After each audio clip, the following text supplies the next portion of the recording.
Puis merci au ministre à travers du président et les employés de la FCNB d'être ici aujourd'hui. Donc, je pense, j'ai pas tant de questions que ça. C'est un sujet qui me passionne, la coopération, les coopératives. Tantôt, peut-être que le ministre faisait référence à moi en parlant de coopérative agricole, mais je suis, avant d'être élu, j'étais membre, je suis encore membre fondateur et membre actif d'une coopérative de travailleurs. Et donc, ma première question, va être, dans le fond, on s'en est parlé déjà un petit peu hors en sort, si vous voulez, mais s'assurer qu'il y a plusieurs styles de coopératives. On a des coopératives de travailleurs, des coopératives de producteurs, des coopératives de consommation, et il y a des coopératives comme les coopératives de solidarité qui sont émergentes, surtout dans les régions comme le Québec, la France. Et les coopératives de solidarité amènent un autre pan assez spécial à la coopération. Donc, ma question, est-ce que sous les changements proposés ici, même si on ne parle pas spécifiquement de coopératives de solidarité, est-ce qu'il sera possible de créer et de faire fonctionner des coopératives de solidarité ici dans la province du Nouveau-Brunswick? Merci.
Through you, Chair, to the member opposite, solidarity co-ops. Can we have these, basically?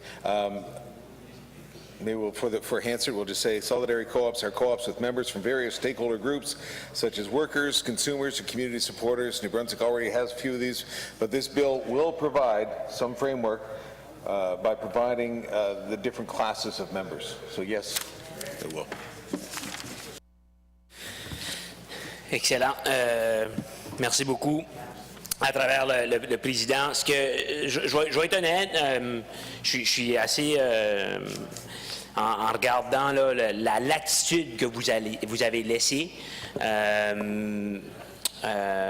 qui touche une valeur très importante, hein, un principe très important de la coopération, qui est l'indépendance, l'autonomie. Mais en voyant la latitude que vous avez laissée dans le projet de loi, c'est encourageant. Il y a beaucoup de nouvelles sortes de coopératives qui sortent. Je pense à des coopératives d'utilisation de machinerie agricole, les CUMA, qui vont certainement faire partie du futur de l'agriculture. Je pense aussi à des coopératives qu'on voit de plus en plus, des gens qui achètent un auto ensemble. en coopératif. Ça va se faire de plus en plus dans les années à venir, et donc le fait que vous avez laissé cette ouverture-là, je trouve, est très encourageant. Une petite question spécifique à la limitation de l'utilisation du mot coop, coopérative, quoi que ce soit. Est-ce que ce règlement-là va aussi s'appliquer au site Web? On voit dernièrement les coopératives utiliser, au lieu d'un .ca ou un .com, il y a un nouveau qui est .coop.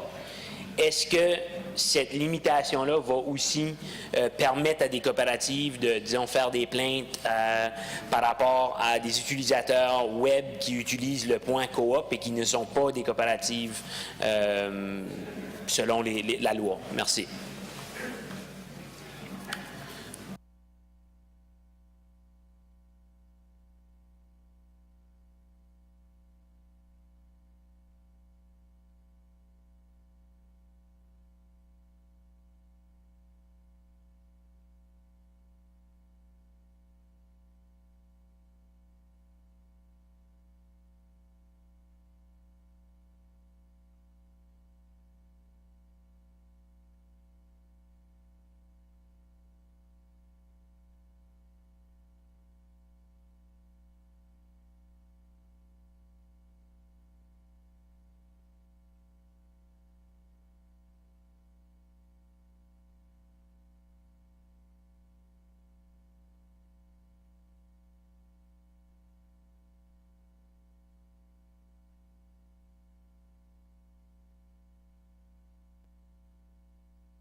Through the chair to the member opposite, yeah, they're sensitive to the word, to the use of the word co-op. Having said that, it's on the web. You know, it's going to be hard to police every little thing, but they are sensitive to the use of the word co-op. So .coop.ca.com, yeah.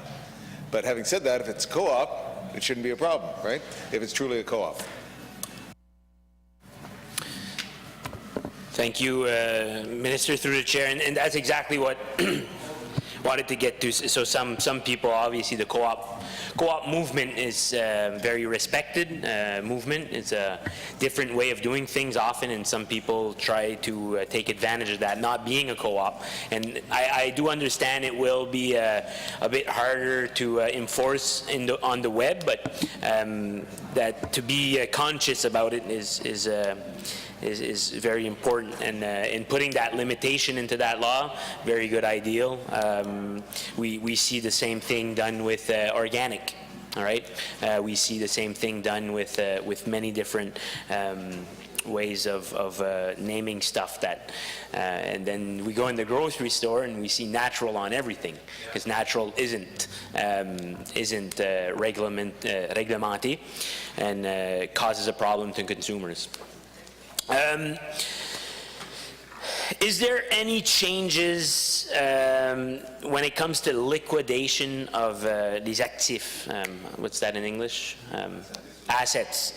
When a cooperative ceases its activities, what will be the process of liquidation of assets when a cooperative ceases activities? Is there anything in the framework around in that law?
Through you, Chairman, to the member opposite.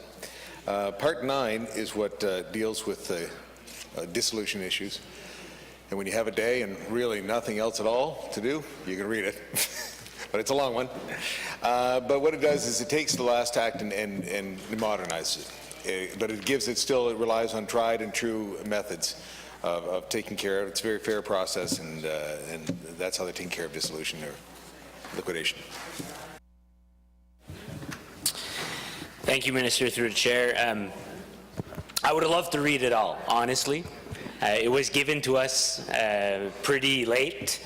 I understand that. I would have liked to have it earlier. It's a subject that is very passionate for me. I will be very honest, I did not have the time to read it all. But thank you for that. And I guess I think that's all. Honestly, I screwed through it as much as I could.